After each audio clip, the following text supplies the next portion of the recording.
आसमान में आतिशबाजी नजारों और जय श्री राम की मधुर धुन के साथ शुक्रवार को 132वें राष्ट्रीय दशहरे मेले का समापन हुआ। इस दौरान विजय श्री रंगमंच पर भव्य समारोह आयोजित किया गया। लोकसभा अध्यक्ष ओम बिरला ने मेले के समापन की औपचारिक घोषणा की।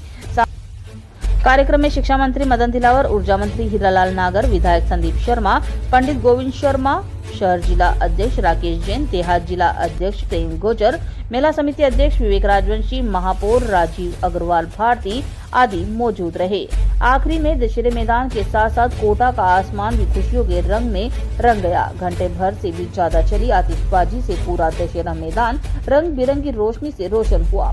मेला आयोजन में जुटे अधिकारियों, कर्मचारियों, संवेदकों को पुरस्कृत किया गया। कार्यक्रम को संबोधित करते हुए लोकसभा स्पीकर बिरला ने कहा कि मेला केवल उत्सव का स्थान नहीं होते, यहाँ रोजगार के अवसर मिलते हैं और आत्मनिर्भर भारत की झलक देखने को मिलती है। कोटा का दशहरा मेला आने वाले समय में उत्पादकों के द्वारा बनाए गए उत्पादों के प्रदर्शन का स्थल बनेगा। इसके लिए प्रयास किए जाएंगे। मेले में गांव देहात की महिलाओं द्वारा तैयार उत्पाद रखे जा सकेंगे। आने वाले दिनों में कोटा में डिफेंस मेला आयोजित होगा, जिसमें देश भर की डिफेंस के क्षेत्र में काम करने वाली बड़ी कंपनियां कोटा आएंगी, जिनसे कोटा को ड्रोन उत्पाद का बड़ा हब बनाया जाएगा। उन्होंने कहा कि हमने पहले भी प्रयास किया था, लेकिन सफल नहीं हो पाए। हमारा पूर्ण विश्वास है कि एक दिन हमारा सपना जरूर पूरा होगा। 2 साल से कोटा से हवाई सेवा शुरू होगी तो रेल, हवाई और रोड कनेक्टिविटी का सबसे बड़ा केंद्र रहेगा। कोटा में विकास के सारे संसाधन उपलब्ध हैं। कोटा को पर्यटन के क्षेत्र में भी नई ऊंचाइयों पर पहुंचाने का काम करेंगे। आने वाले दिनों में कोटा में पर्यटन मेले भी लगेंगे। इसके साथ ही एग्रीकल्चर मेला लगाकर किसानों की आय बढ़ाने के लिए भी काम किया जाएगा।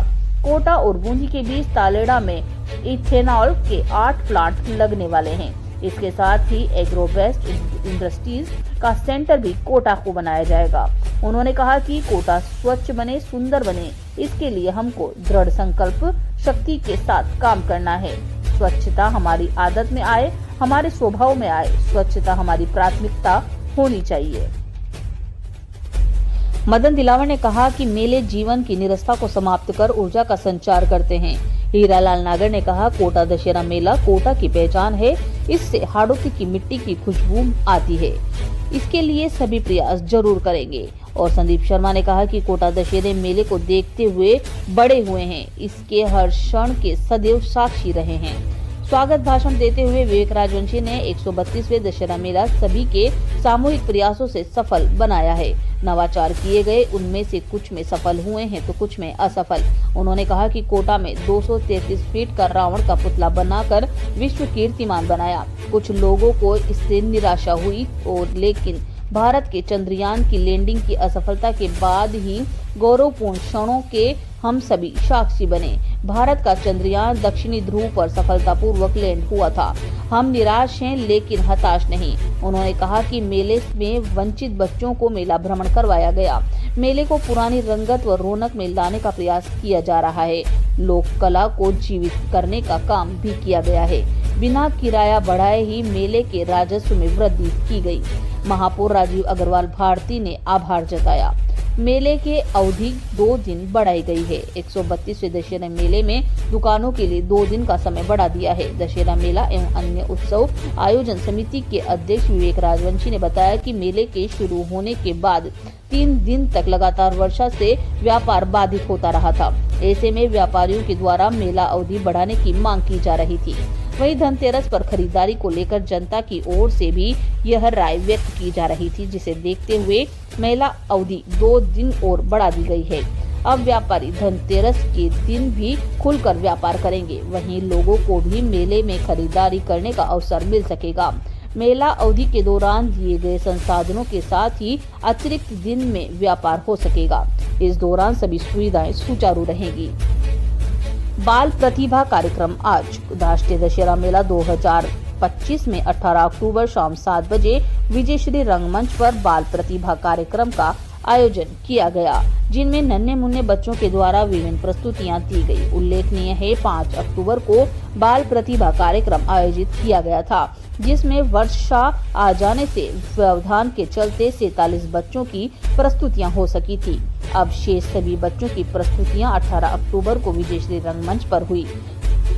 मेला समिति अध्यक्ष विवेक राजवंशी ने बताया कि मेला अवधि बढ़ाने का निर्णय के साथ ही सांस्कृतिक कार्यक्रम कराने का भी निर्णय किया गया है। अब बहुत जल्दी समय आने वाला है कि कोटा के अंदर ड्रोन बनाने का, उत्पादन का एक बड़ा हब बनाने का हमारा प्रयास है और इसीलिए आने वाले समय में डिफेंस के प्रदर्शनी लगे, वहां के उत्पादन करने वाले देश और दुनिया के लोग यहां पर आए ताकि हम भी यहां पर डिफेंस के इंडस्ट्रीज का हब बनाने का प्रयास करें। एक बार हमने पिछली बार डिफेंस के मेले को लगाया था, लेकिन प्रयासों के बाद भी कोटा में नई इंडस्ट्री नहीं लग पाई। लेकिन आने वाले समय के अंदर ये प्रयास है और लगातार प्रयास करने से एक दिन सफलता जरूर मिलेगी, क्योंकि हम जब वर्षों से जिसका इंतजार कर रहे थे, 75 साल तक आजादी के बाद सबका एक सपना था कि कोटा में हवाई सेवाएं शुरू हो और कोटा के हवाई सेवाओं का काम शुरू हो चुका है।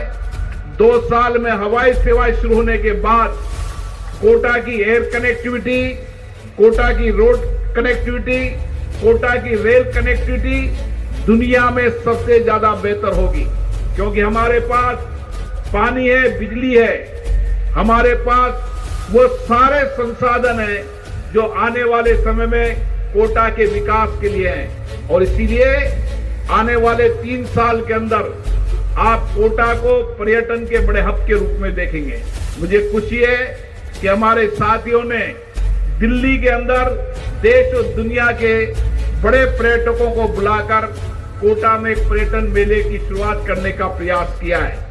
हम सब जानते हैं हाड़ौती की अपनी विशिष्ट पहचान है और उस विशिष्ट पहचान को हम कायम रख सके, ये भी हमारा प्रयास है।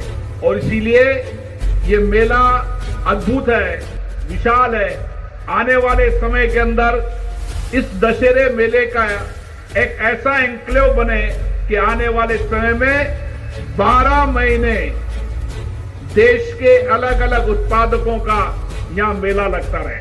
डिफेंस के बाद हम एग्रीकल्चर, आईटी का बड़ा मेला लगाएंगे ताकि एग्रीकल्चर सेक्टर के अंदर आने वाले समय के अंदर एग्रीकल्चर में किसान की आमदनी ज्यादा हो सके। और आज मैं आपको बता रहा हूं कि देश में कोटा बूंदी एक ऐसा इलाका है जहां पर एग्रो इंडस्ट्रीज आज की तारीख में सबसे ज्यादा है। आने वाले समय में 8 एथेनॉल प्लांट अकेले बूंदी कोटा के बीच तालेड़ा में लगने वाले हैं। तो अपने आप में आने वाले समय में एग्रो बेस्ड इंडस्ट्रीज का बड़ा हब हो, यह हमारा सबका प्रयास है।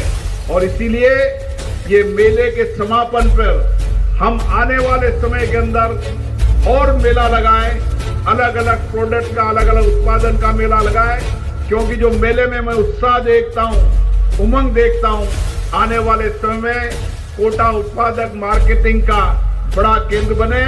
आप सबको दिवाली की बहुत बहुत शुभकामनाएं, बधाई। हम सब सामूहिकता से मिलकर सबके प्रयासों से इस बार ये भी संकल्प लें, नगर निगम के अधिकारी कर्मचारी बैठे हैं, लेकिन हमारा खुद का भी प्रयास होना चाहिए। कोटा को स्वच्छ भी बनाएंगे और सुंदर भी बनाएंगे। दिवाली में सभी परिवारजनों की जीवन में समृद्धि आए, खुशहाली आए, सबके प्रयासों से होंगे कि कहीं कोई सबके जीवन में उजाला है, नई रोशनी आए। आज दशहरा कि एक कार्मिक, मैंने पहले भी कहा था कि रात को 2-2:30 बजे आ जाइए, निगम के सफाई कर्मी लगे होते हैं इस मेले की छोटी-छोटी गलियों को, छोटे-छोटे उन सड़कों को जहाँ लोग अपना आनंद उठाकर कचरे को यहीं छोड़ जाते हैं। तो निश्चित रूप से आज हम उनका भी आभार व्यक्त करें एक कार्मिक का, कि जो 2 महीने तक लगातार अपनी मेहनत से इससे राष्ट्रीय मेला परिवार को सजाते हैं।